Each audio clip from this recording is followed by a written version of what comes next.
Anime fans அனைவருக்கும் வணக்கம். இன்னைக்கு நம்ம 10,000 வேர்ல்டு எபிசோட் 205, 206 தான் பார்க்க போகிறோம். போன எபிசோடில் அந்த பொண்ணு என்ன பண்ணியிருப்பான்னா, தனியாக பேசணும் அப்படின்னு சொல்லிட்டு கூப்பிட்டு போயிருப்பா லின்ஃபங்க. இப்போது இவங்க பேசிக்கிட்டு தான் இருக்காங்க, ஒன்றும் பெருசாலாம் இல்லைங்க. அதாவது இந்த மாதிரி காம்படிஷன் வருது, உன்னோட டேலண்ட்டுக்கு நீ கண்டிப்பாக வந்து ஃபஸ்ட் பிளேஸ் எடுப்ப அந்த மாதிரி சொல்கிறா. அதுக்கப்புறம் இவன் என்ன கேட்குறான்னா, இந்த மாதிரி காட்ஸ் ரெல்முக்கு வரதுக்கு உனக்கு இன்ட்ரெஸ்ட் இருக்கா அப்படின்னு கேட்குறா. இவன் என்ன சொல்கிறான், இல்லைங்க இங்கேயே எனக்கு நிறைய வேலை இருக்குது, என்னால் வர முடியாது அப்படின்னு சொல்கிறான்.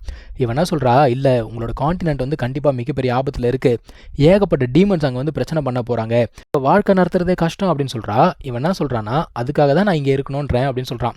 நம்ம ஹீரோக்குமே பார்த்தீங்கன்னா காட்ஸ் ரெல்முக்கு போகணுன்ற ஆசை இருக்குது, ஆனால் இங்கே இருக்க பிரச்சனையெல்லாம் விட்டு போகிறதுக்கு அவன் ரெடியாக இல்லை. எல்லாருமே சேஃப் ஆகிட்டு அதுக்கப்புறமா நான் வரேன் அப்படிங்கிற மாதிரி சொல்கிறான். இவளும் பார்க்குறா, பரவாயில்லையப்பா ரொம்ப ஒரு கைண்ட் ஹார்ட்டட் பர்சனாக இருக்கே அப்படின்னு சொல்கிறா.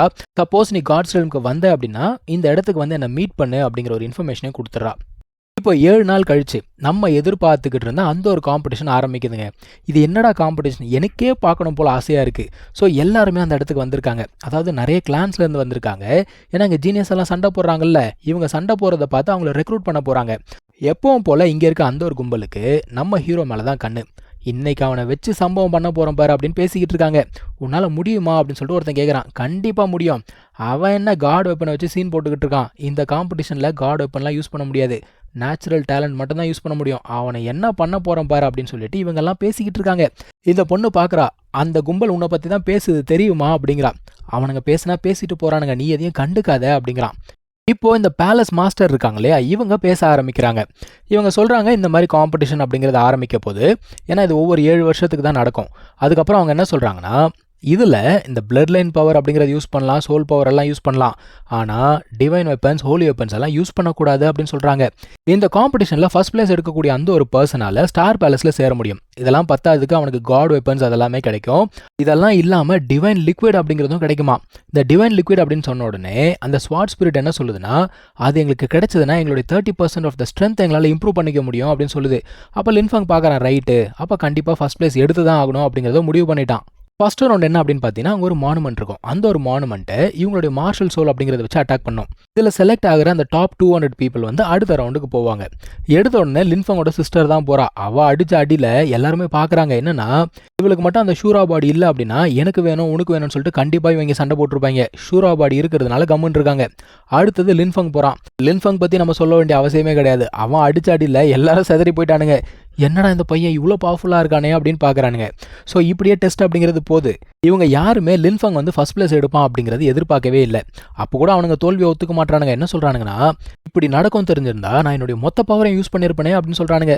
இப்போ அடுத்த ரவுண்டில் இந்த குரூப்பை வந்து 3ஆக பிரிக்கிறாங்க. ஸோ 3ஆக பிரித்து இண்டிவிஜுவல் ஃபைட் அப்படிங்கிறது ஆரம்பிக்க போது, நம்ம லின்ஃபங்கோடைய ஃபர்ஸ்ட் ஆப்பனண்ட்டே அவன் வந்தோடனே என்ன சொல்கிறான், பரவாயில்லையே எடுத்த உடனே நான் உன்னை மீட் பண்ணணும்னு நினச்சி கூட பார்க்கல அப்படிங்கிறான். லின்ஃபங் கேட்குறான், என்னப்பா ரொம்ப சந்தோஷமாக இருக்கே அப்படின்னு கேட்டால், ஆமாம் உன்னை மட்டும் நான் டிஃபீட் பண்ணிட்டேன்னு வச்சுக்கோ, எனக்குன்னு ஒரு பேர் கிடச்சிரும் அப்படிங்கிறான். ஆட முட்டா பயலே. இப்போ இவங்க 2 பேரும் சண்டையை துவங்குறாங்க. இவன் நார்மலாக தாங்க இருந்தான், திடீர்னு பார்த்தீங்கன்னா மிகப்பெரிய ஒரு உருவமாக மாறிடுவானா, கையில் வேற பெரிய கோடாலி அப்படிங்கிறத எடுத்து அடிக்க ஆரம்பிக்கிறான்.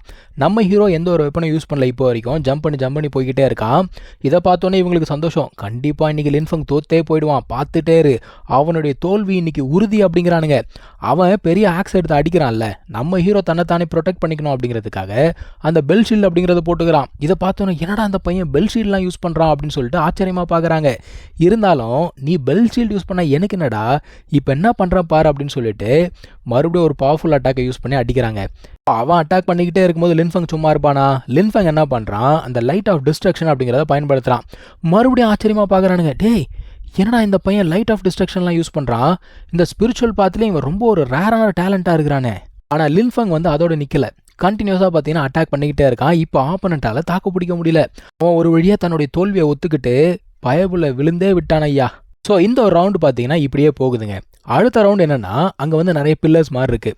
நீங்கள் என்ன பண்ணணும், அங்கே இருக்கக்கூடிய அந்த டாப் பில்லர் அப்படிங்கிறத சூஸ் பண்ணணும். அதுக்கு நிறைய பேர் சேலஞ்ச் பண்ணுவாங்க. உங்களால் முடிஞ்சால் எல்லாரையும் வெற்றி கொண்டு அதை நீங்கள் எடுத்துக்கணும். இப்போது ஆரம்பித்த உடனே ஒருத்தன் போய் அங்கே நின்றுவானா, அவன் என்ன சொல்கிறான், இங்கே பாரு இந்த இடம் உனக்கு கிடையாது, கிளம்பி போ அப்படிங்கிறான். அதான் நம்ம ஹீரோ பார்க்குறான், என்ன உனக்கு கிடையாது தம்பி, உனக்கு வேணும்னா வந்து சண்டை போடு அப்படின்னு சொல்லிட்டு கூப்பிட்றான். ஆனால் அவன் என்ன சொல்கிறான்னா, இந்த இடம் வந்து என் மாஸ்டருக்கான இடம், நான் வந்து யாருக்கும் விட்டு கொடுக்க மாட்டேன் அப்படின்னு சொல்கிறான். இங்கே பாருப்பா, ஒன்று நீ வந்து இறங்கி வந்து சண்டை போடு, இல்லை இந்த இடத்த விட்டு கிளம்பி போ அப்படிங்கிறான். இப்போ அவன் வந்து ஓகேன்னு சொல்லிட்டு சண்டை போட ஒத்துக்கிறான்.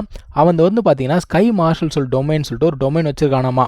அந்த டொமைன் வந்து ரொம்ப பவர்ஃபுல்லாக. அந்த டொமைனுக்குள்ளே யார் மாட்டினாலும் சரி அவங்களோட பவர் வந்து 30% வந்து கம்மியாயிடுமா.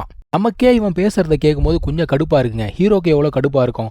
ஒரு அட்டாக் தான் பண்ணான், ஒரே அட்டாக் தான், அவன் கம்ப்ளீட்டாக டிஃபீட் ஆகிட்டான். இப்போ நம்ம ஹீரோ என்ன சொல்கிறான், இங்கே பாரு, யார் யாருக்கெல்லாம் சண்டை போடணுமோ முன்னாடி வா, தேவையில்லாமல் நேரத்தை கடத்திக்கிட்டு இருக்காது அப்படின்னு சொன்ன உடனே முன்னாடி வரானுங்க ஒரு 3 பேர். அவனை என்ன சொல்கிறானுங்க, தம்பி இதை நீ தான் கேட்ட, அதுக்கப்புறம் நீ ரொம்ப வருத்தப்படாத அப்படின்னு சொல்லிட்டு அட்டாக் பண்ண ரெடி ஆகுறாங்க. லின்ஃபங் கேட்குறான், என்னடா சின்ன புலத்தனமாக டெக்னிக்கலாக பயன்படுத்திட்டு இருக்கீங்கன்னு சொல்லிட்டு வச்சு செஞ்சுக்கிட்டு இருக்கான். ஒருத்தன் இவன் கிட்ட போயிட்டு ஹலுசினேஷன் யூஸ் பண்ணுறாங்க. யார் தம்பி நீ, அது பாவம் அவனை தூக்கி அடிச்சிச்சு திரும்ப.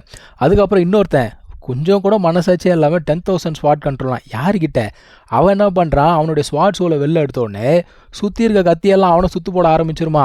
பார்த்த உடனே இவனுங்களாம் ஷாக் ஆகுறானுங்க. எது ஜென்யூன் ஸ்வாட் சோலா அப்படின்னு சொல்லிட்டு பார்க்குறானுங்க. இந்த ஜென்யூன் ஸ்வாட் சோல் அப்படிங்கிறது இருக்கிறதுலே ரேரஸ்ட் ஆஃப் த ரேரஸ்ட். அது பத்தாததுக்கு இந்த ஸ்வாட்ஸுக்கு எல்லாமே இது எம்பரர் மாதிரி. ஸோ இது வெளியில் வந்தாலே அங்கே இருக்கக்கூடிய அந்த 10,000 ஸ்வாட்ஸுமே இவனை சுற்ற ஆரம்பிக்கும். இவனுடைய ஆப்போனன்ட்ஸ் எல்லாத்தையுமே ஈஸியாகவே அடிச்சுக்கிட்டு இருக்கான்ப்பா. இவனை அடிச்சு முடிச்சோடனே இன்னொருத்தன் அவனுக்கு வந்து ரைனோ மார்ஷல் சோல் இருக்காமா. இவன் கத்தி எடுத்து அடிச்சு அடியில் அந்த ரைனோ மார்ஷல் சோல் எந்த பக்கம் போச்சுன்னே தெரில. அவனை முடிச்சு விட்டோடனே இன்னொருத்தன் வருவானா, எத்தனை பேர் தாண்டா வருவீங்க. இப்போ லின்ஃபங் என்ன பண்ணுறான், அவனுடைய செகண்ட் மார்ஷல் சோலை வெளில எடுக்கிறான், ஃபீனிக்ஸ் மார்ஷல் சோல். அதை எடுத்து அவனை செஞ்சு விட்டுறான்னு வச்சுக்கோங்க. மறுபடியும் வாயை பொழக்கிறானுங்க எல்லாருமே. டேய் இந்த பையன் டியூவல் மார்ஷல் சோல் வச்சிருக்கான், கோல்டன் பாடி வச்சிருக்கான், யாரா இவன் அப்படின்னு சொல்லிட்டு வாயை பொழக்கிறானுங்க. இப்போ தான் பார்த்தீங்கன்னா இந்த பெக்கர் பாய்ஸோடைய தலைவன் பாஸ் வந்து நிற்கிறான். இவ்வளோ நேரம் சார் வேடிக்கை பார்த்துக்கிட்டு இருந்தாப்புல, இப்போ தான் எது தடிக்க வந்திருக்காரு.